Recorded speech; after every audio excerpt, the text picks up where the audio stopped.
자, 오늘 어떤 얘기 준비하셨습니까?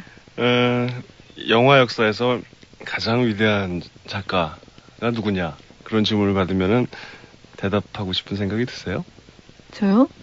저는 워낙에 그 영화 본 것도 많지 않고 그 지식이 짧은 관계로 잘 모르겠는데. 그러니까 어느 예술가들을 대상으로 해서 누가 가장 위대하느냐? 뭐 이런 질문은 사실 좀 그렇죠? 너무나 우매해서 불쾌하기까지 한 예. 그런 성질의 것인데, 그래도 가장 중요한 작가가 누구냐? 이런 질문은 아마 가능할 것 같아요. 그러면 여럿을 꼽아야 될 것 같아요. 예, 그 중에서도 예를 들면은 어떤 작가에 관해서 연구된 논문이 네. 몇 편이나 되는가라든가 그 작가를 패러디한 영화가 몇 편이나 되는가 뭐 이런 식으로 종합적으로 따져볼 때 가장 많은 사람들이 관심을 쏟았던 작가 하면 그렇죠. 더 정확하겠네요. 그렇게 얘기한다면 아마 많은 사람들이 알프레드 히치콕이라는데 네. 별로 반대하지 않을 것 같습니다.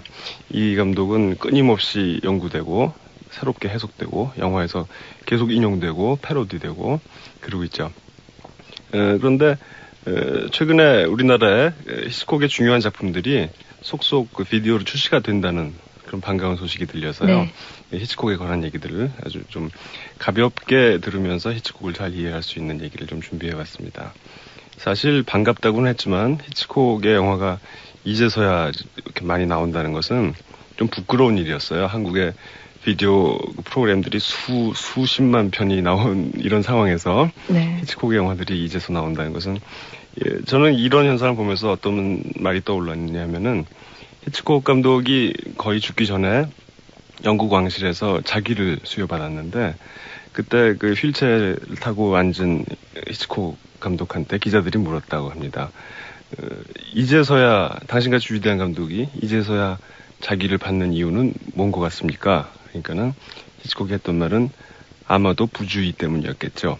이렇게 대답했다고 하는데 네. 바로 그런 부주의에 의해서 우리나라에 네. 이제서 이제 나오는 것 같아요.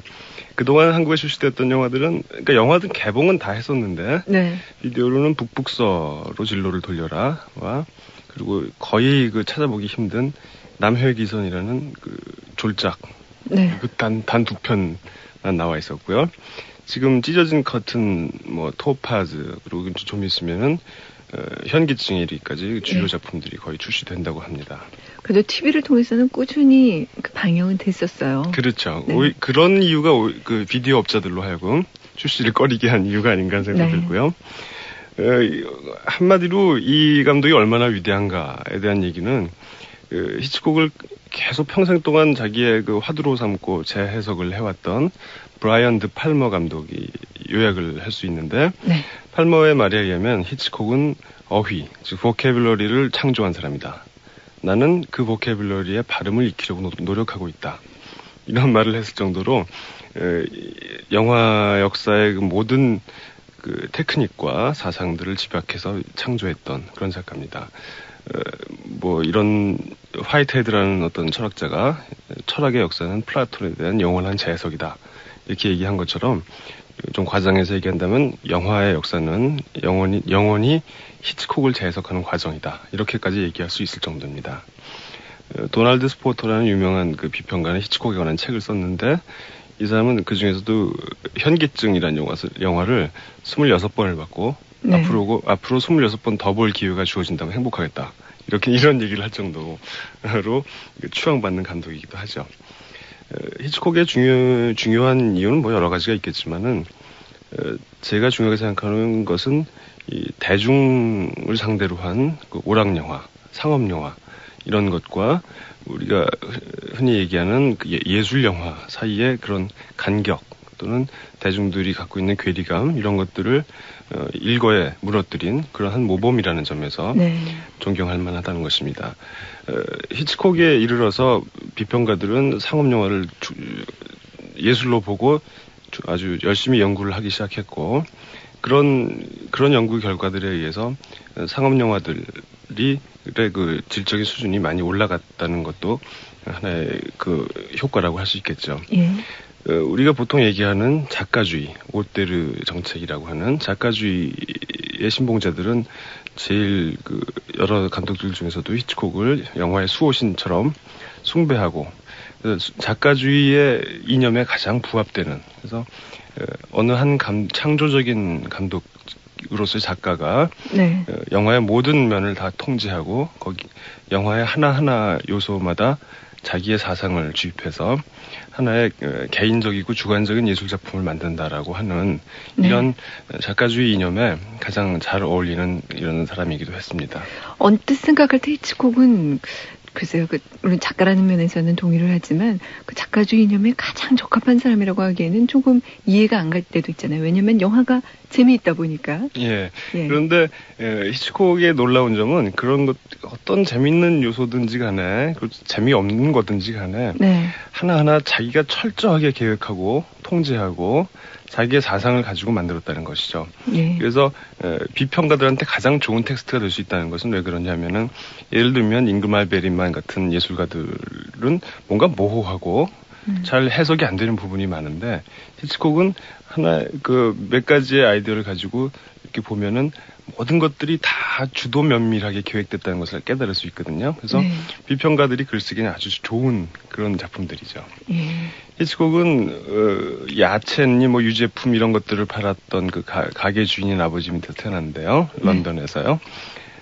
이 사람의 그 일생을 지배했던 중요한 그 에피소드로 그 순경에 대한 얘기가 있거든요. 네, 그렇죠. 유명한 얘기인데 얘기죠. 어렸을 적에 무슨 잘못을 저질렀을 때 아버지가 메모를 하나 쥐어주면서 경찰서를 찾아가라고 했고, 네. 그래서 경찰관 아저씨한테 그 메모를 전달하라고 했는데, 거기에는 이 아이를 10분 동안 교도소에, 유치장에 가둬놓으라고 하는 얘기가 네. 써 있었다고 합니다. 그때 이후로 히치콕은 경찰이나 그런 국가기관, 권위 이런 것에 대해서 강한 반발을 갖게 됐다고 하죠. 예. 그래서 이제 영국으로서는 이례적으로 카톨릭 집안이었고 카톨릭 학교를 다녔는데 성적은 뭐 별로 좋지 않았다고 하고요. 결코 모범생이 아니었고 다만 지리를 좋아했다고 하죠. 여행에 대해 관심이 많았고. 그다음에 영화의 경력은 어떻게 시작하냐면 좀 재밌는데 무성 영화 시대에 자막이 따로 들어가잖아요. 영화 사이에. 네. 그 자막이 둘레를 장식하는 그런 타이틀 카드의 둘레 장식을 시작하면서 영화에 발을 디뎠다고 합니다. 예. 원래 그림에 자주가 있었으니까요. 네.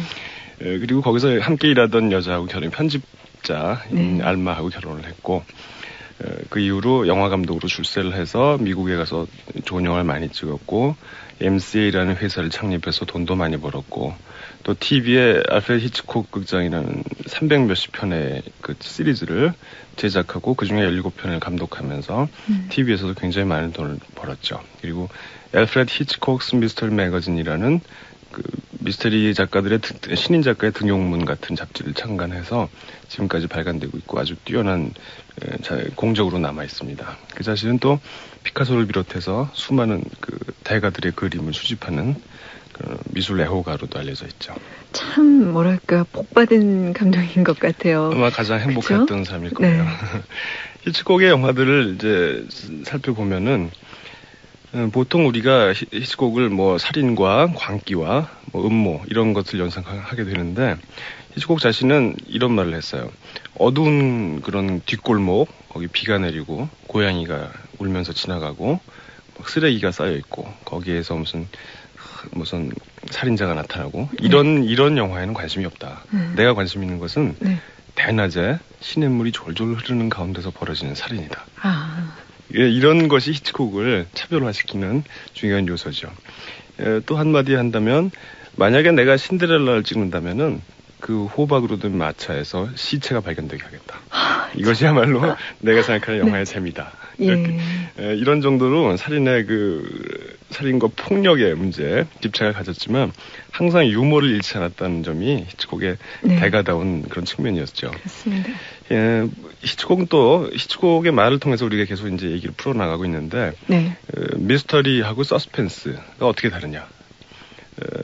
어떤 사람들이 테이블에 앉아서 포커를 치고 있다. 근데 그 아래에 시한폭탄이 장치되어 있다. 그것을 관객이 모르고 있을 때 갑자기 포커 치던 사람 방에서 폭탄이 빵 터졌을 때 그것을 누가 했을까? 이런 것은 그러니까 빵 터졌을 때 그 쇼크, 서프라이즈 이런 것 것과 그걸 누가 했을까에 대한 미스테리. 이런 것이 보통의 상업 영화들이 하는 거라면 자기는 누군가 거기다 폭탄을 장치하는 모습을 보여준다는 거죠. 그리고 나서 시한폭탄의 시계는 째깍째깍 움직이고 있는데 이 사람들은 계속 포카를 치고 게임이 끝날 무렵쯤 해서 누군가 한 사람이 한 게임 더 치자 이랬을 때 네. 관객들은 어떻게 생각할 것이냐. 이것이 서스펜스다. 네. 예, 이런 말로서 자신의 영화의 성격을 한마디로 규정했던 것이죠. 네. 히치콕의 영화를 가장 중요한 주제를 요약해서 또 영화의 제목으로도 풀어볼 수 있는데 히치콕이 만들었던 영화 중에 너무 많이 알았던 사나이 네. The Man Who Knew Too Much라는 영화 제가 너무나 좋아해서 스스로 리메이크까지 했던 영화죠. 네. 그러니까 너무나 많이 알아서 무언가 알아서는 안 될 것을 알아서 괜히 쫓기는 사람 이런 사람에 대한 얘기를 히치콕은 가장 좋아했다고 합니다. 네. 그리고 또 하나의 영화로서 롱맨, The Wrongman, 그러니까 오인된 사나이죠. 예. 자기는 죄가 없는데 왜 사람들이 자기를 자꾸 쫓아오고 죽이려고 하고 경찰도 쫓아오고 이렇게 쫓기는 사람. 이 두 영화의 제목으로 히치콕이 가장 좋아했던 관심사를 알 수 있습니다. 너무 많이 알았던 사나이 그리고 오인된 사나이. 네. 그리고 히치콕의 영화를 볼 때 가장 중요하게 우리가 언급해야 될 개념이 있는데 여러분이 좀 생소하겠지만 맥거핀이라는 말이 있어요. 맥거핀이요? 예. 맥거핀이라는 것은 히치콕이 만들어낸 말이라고 알려져 있는데요. 39계단에서의 비밀 정보라든가 또 톤 커튼에서도 찢어진 커튼에서도 그렇고요. 또 여인 사라지다. 그래서 사라진 여인이라고 하죠. 거기서의 민요를 통해서 암호가 전달되는 것. 네. 그리고 북북서에서의 조각품 그리고 사이코에서의 돈 뭐 이런 것들을 얘기하는 말인데 이게 뭐냐면은 영화에서 영화 속의 주인공들은 굉장히 관심을 가지고 그걸 따라다니는 거예요. 그걸 찾으려고 그러고 뺏으려고 그러고 그런데 감독은 거기에 대해서 아무런 관심이 없는 그러니까 단지 영화 속의 플롯을 끌고 나가기 위한 도구일 뿐이지 실제 내용에서는 의미에서는 전혀 중요하지 않은 것. 네. 사이코에서 자이언트 리가 돈을 훔쳐서 가는데 저 돈이 어떻게 될까 하고 사람들은 막 관심을 갖게 되죠. 근데 중반 이후에 그 돈이 어디로 간지 그런 관심들이 없어요. 아, 예. 그러니까 극을 끌어나기 위한 하나의 상업적인 핑계거리 이런 걸 맥거핀이라고 불렀어요. 네. 어원에 대해서 아주 재밌는 말이 있는데 런던에서 에딘버러로 가는 기차에서 두 남자가 타고 있었어요. 그래서 한 남자는 포장된 어떤 꾸러미를 들고 있었는데 그게 궁금해서 나머지 한 남자가 그게 뭡니까 하고 물어봤어요. 그랬더니 이거요? 맥거핀이죠. 그랬어요. 그럼 맥거핀이 뭐예요? 그러니까 스코틀랜드의 고원에서 사자 사냥할 때 쓰는 덫이에요. 그랬단 말이죠. 네. 그랬더니 그 사람이 아니 스코틀랜드의 고원에 무슨 사자가 있단 말이에요. 그랬더니 그래요? 그런가? 그럼 이건 맥거핀이 아닌가 보죠 뭐. 그랬다는 거예요. 네. 이런 아주 썰렁한 실없는 얘기를 인용하면서 맥거핀이라는 개념을 이제 창안을 해냈는데 우리들도 이제 이 히치콕의 영화들을 볼 때는 주인공들이 뭔가를 찾으려고 하고 막 애쓰는 그런 물건 거기에 대해서 관심을 갖지 마시고 그것들을 둘러싼 인간들의 관계와 뭐 이런 것들에 관심을 가져야 된다는 거죠. 그것이 히치콕의 영화를 차별화시키는 그런 중요 요인인 것 같네요. 그렇죠. 그리고 히치콕이 가장 뛰어난 감독으로서 추앙을 받았던 첫 번째 유명한 장면이 있는데 영국의 흑백 시절에 찍었던 영화죠. 한 장면을 보면 우리가 히치콕이 어떤 정신을 가지고 영화를 만들었는지 잘 알 수 있는데 잠깐 인용을 해보면은 39계단이라는 영화에서 집주인 여자가 자기가 세준 방을 열고 들어가는데 시체가 있고 그것을 보고 놀라서 비명을 지르는 얼굴 클로즈업에 그 다음 장면 주인공이 도망간 사람이 탄 기차의 기적 소리를 여주인의 얼굴에 비명소리 대신에 기적소리를 넣은 거예요. 빽 하고. 그것이 아주 많은 평론가들한테 경이적인 그런 찬사를 받았던 그런 장면인데 많은 사람들이 여기서 비명소리 대신에 기적소리를 몽따주한 것에 대해서만 관심을 갖고 있지만 제가 보기에는 여러 가지 의미에서 이 장면이 참 중요해요. 보통 감독 같으면은 이 장면을 문을 열고 들어가는 여주인의 뒷모습 그리고 뭔가를 보고 놀라는 얼굴의 클로즈업 그리고 그 여주인의 시점샷으로 시체, 그리고 다시 돌아 나와서 비명을 지르는 여주인의 얼굴, 그리고 기차.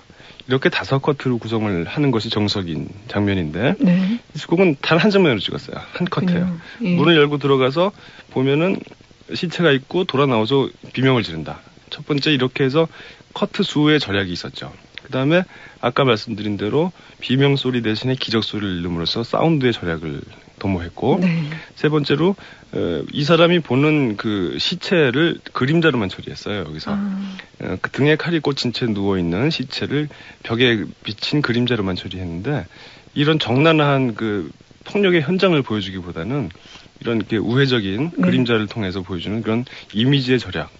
이런 세 가지의 그 경제학이, 히치콕 특유의 경제학이 여기서 잘 드러나 있다는 네. 거죠. 그래서 이 장면은 제가 생각하기에 보통 평론가들이 얘기하는 것보다 훨씬 중요한 역사적인 장면이라고 보는 거죠. 그리고 히치콕은 뭐니 해도 영화 역사상 최고의 스타일리스트였고 테크니션이었어요. 네. 유명한 그 현기증이라는 영화에 나오는 줌 아웃 트랙 인이라는 기법을 발명했던 장본인인데요. 어떤 장면입니까? 고소공포증을 가진 사람들이 아래를 내려다볼, 높은 데 올라가서 아래를 내려다볼 때 그 시점샷으로 그 풍경이 줄어들었다 늘어났다 이런 이상한 효과를 내고 있거든요. 네. 주인공은 심리학적으로는 떨어지고 싶은 욕망과 떨어지기 싫은 살고 싶은 욕망 사이의 그 긴장을 이렇게 늘어났다 하는 줄었다 하는 그런 이상한 테크닉을 통해서 표현을 한 건데, 뭐 그래서 이제 말하기 좋아하는 사람은 뭐 세도메소키즘의 테크닉이다 뭐 이런 얘기까지 하고 있지만, 아무도 생각하지 못했던 방식으로 줌 렌즈는 그러니까 뭐라 그러죠, 광각에서 망원으로 멀리 가면서 카메라 자체는 트랙을 타고 피사체를 향해서 쭉 들어가는 거죠. 그래서 피사체의 크기는 화면 속에서 그대로인데 그 배경과의 거리감이 늘어났다 붙었다 하는 거죠. 네. 이건 히치콕이 술 먹다가 술 취한 눈으로 바라본 세상을 기억하고 그렇게 발명했다고 하는데, 네. 그 이후로 이 테크닉은 브라이언 드 팔마나 스콜세지나 스필버그나 네. 한국의 배창호 감독이나 곽재훈 감독이나 수많은 감독들이 경외심을 가지고 인용을 했던 그런 장면입니다.